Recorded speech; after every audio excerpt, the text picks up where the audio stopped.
বন্ধুরা বন্ধুরা যদি আমার এই ভিডিওর পুরো অ্যানালাইসিস দেখতে চান তাহলে আমার ট্রেড কালচার চ্যানেলটি ফলো করুন।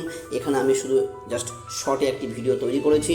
বন্ধুরা কোথা থেকে বাই হতে পারে, কোথা থেকে সেল হতে পারে, কোথায় ওয়েট করবেন জাস্ট আমি একটু বলে দিই।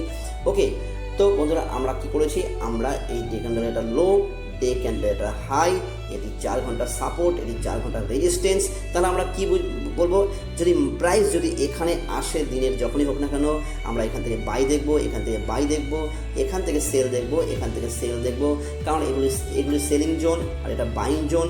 এবং বন্ধুরা বলেছি যখনই কোনো মার্কেট প্রাইস যখন সাপোর্টে আসবে তখন আমরা কি করব, আমরা ওয়েট করব বাইং ক্যান্ডেল অর্থাৎ বুলিশ ক্যান্ডেল ফর্মেশন হওয়ার জন্য।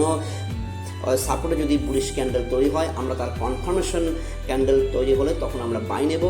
রেজিস্ট্যান্সের ওখানে যদি কোনো বিয়ারিশ ক্যান্ডেল তৈরি হয় তার কনফার্মেশন আমরা সেল নেব। সাপোর্টে আমরা কখনোই সেল ভাববো না, রেজিস্ট্যান্সে কখনোই আমরা বাই ভাববো না।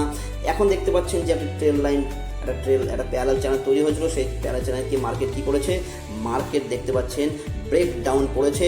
আমরা কি বলেছি, ফার্স্ট ব্রেকআউট, ব্রেকডাউন সর্বদা বা অলওয়েজ ফেক আউট হয়। তো আমরা এখানে ওয়েট করব যে মার্কেট একটি পুলব্যাক নেবে, পুলব্যাক নিচ্ছে দেখতে পাচ্ছেন, নিচে একটি লো মার্ক করব। যদি মার্কেট এর নিচে চলে আসে তাহলে আমরা সেলিং নেব, সেলিং নিয়ে আমরা এতটা আমরা প্রফিট আমরা নিতে পারি।